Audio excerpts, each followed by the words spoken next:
Hi there, this is Marty and welcome to owingsart.com. Today we're going to take a look at these Prismacolor Scholar pencils. There's 12 to this particular set, and these are entry-level or student-grade pencils.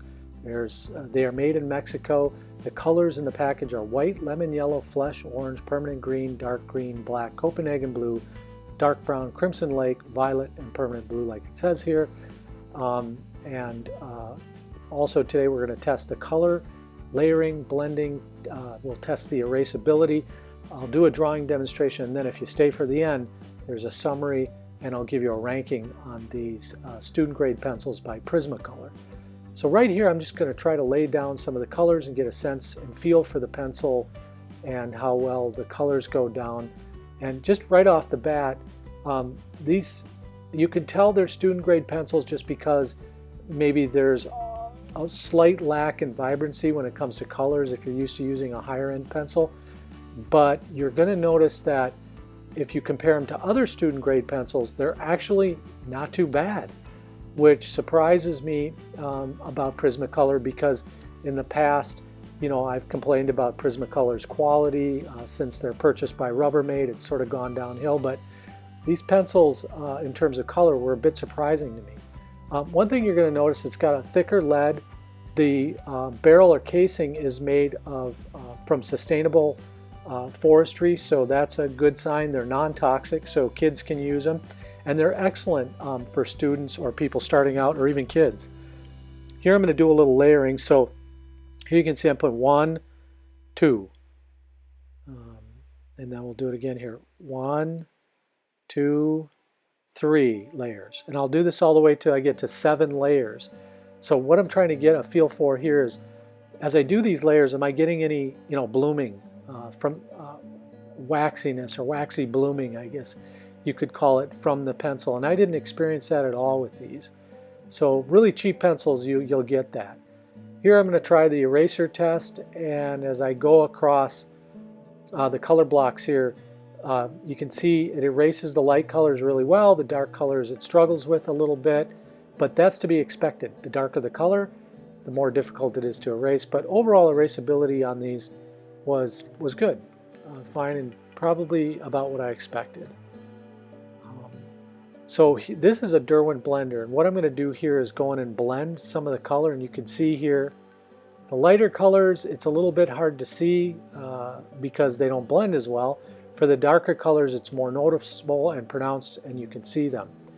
Now, a little on the packaging that these came in.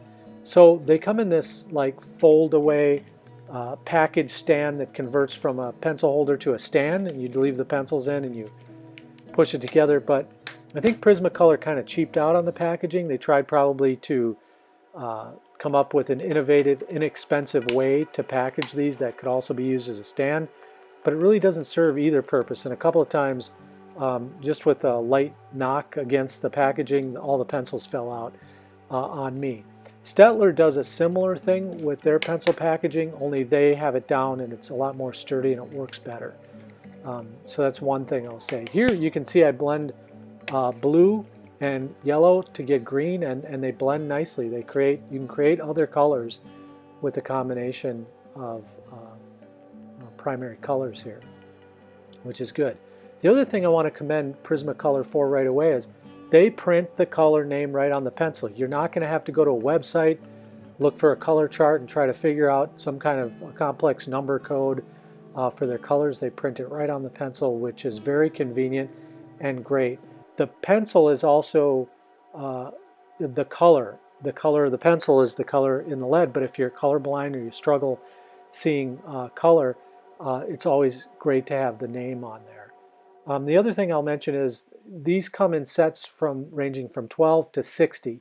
So I believe there's a total of 60 colors in the complete set of Prismacolor Scholar pencils.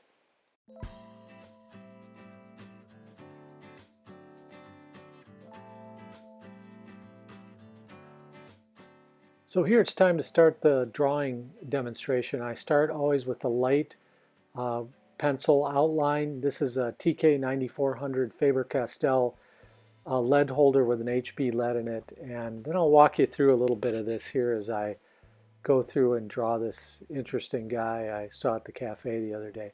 Just using a variety of colors now from the set. So the paper I use today is a Strathmore colored pencil paper. It's a 400 series, so it's the top of the line for the Strathmore paper. It's right here, Strathmore. And it's 100 pound, so it's pretty sturdy. And you're going to see today, I'm going to finish the work on this. Here's a little glimpse of it, but this is the paper I used. It's excellent paper. I recommend it. Works good for colored pencil work. I also use frequently like a Canson mixed media paper, which works pretty well. And I like that paper as well too, just because it's sturdy and you can throw marker or watercolor on it. As long as you don't soak it too bad, it works pretty well.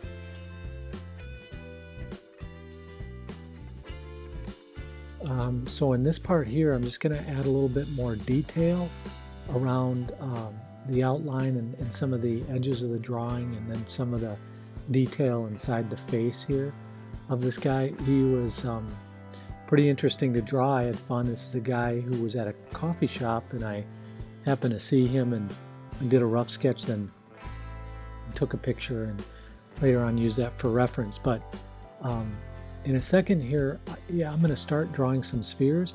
And the reason I like drawing spheres is because they give you a good sense of the color and the properties and the way the pencil lays down on the paper, because you have to work the color a little bit to get it right, and try some different layering and shading.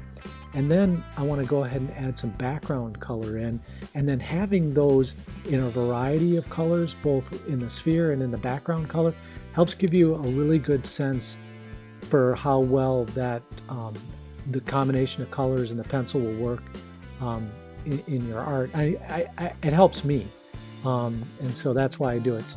This isn't really a tip, it's just kind of something I do, and it helps me with my work. Maybe it'll help you. But anyway, I thought I'd give it a try. And so here you can see right here the sphere and then the color in the background. And you can see the ones that play together nicely, and whether they're complementary or contrasting colors or whatever they are, you know, I guess, is it aesthetically pleasing to the eye is the bottom line. And it wouldn't be right if I finished this video and didn't take an opportunity to say thank you very much for the overwhelming, humbling response I got from the What's Coming Up in 2016 video I did, where I asked for your subscriber feedback, and a lot of artists and great people have offered up that feedback, and there's just tons of great suggestions. Many of them are centered around, could you do more how-to tips and tricks videos, some technical suggestions, some suggestions about maybe could we learn more about you and what inspires you, and so I'll try to get to those things, but I just wanted you to know that I really appreciate the support and the overwhelming response I got to that, and some of those suggestions I'm incorporating right now, right here today in this video. So the picture-in-picture is new. I'm rolling out a new ranking system on products I review. Stay tuned for that. That's right at the end of this video, and you'll see that. And there's just tons of great suggestions that I'll be incorporating and rolling out as we get into 2016. So just a huge thank you for that. And I never take it for granted. I'm always deeply appreciative of that. And I try to respond to everyone who comments and leaves suggestions for me. Still doing the giveaway, so be on the lookout for that, but I just wanted to take a moment and say thank you. Thank you very much for that. Now here I'll compare these Scholar pencils, these Prismacolor Scholars, to some other pencils, including the Dixon Ticonderoga colored pencil made in the USA and the Faber-Castell Max Colored Eco pencils made in Brazil. These are all sort of the similarly priced student grade pencils. I think that if you look at the different drawings here, you might say, well, hands down, it looks like the Faber-Castell was the winner. And I would rank the Faber-Castell the highest among these pencils. The Germans just do a fine job with the quality. But, you know, that said, the Americans aren't far behind with the Dixon Ticonderogas, And you know, I was surprised by these Prismacolor Scholar pencils. I mean, if you're doing like adult coloring and stuff like that, those would be great for that. So here's the final rankings I mentioned. Color, really good. Surprising. Layering was excellent. Blending, just okay. Erasability, about average. Usability was a 7. I think these are great for students or people just starting out. So overall, I give these Prismacolor Scholar pencils a ranking of 6.5 on a scale of 1 to 10, 10 being just outstanding. All right, well, don't forget to subscribe, comment, and share the video if you enjoyed it. Thanks for checking it out. This has been Marty for owingsart.com.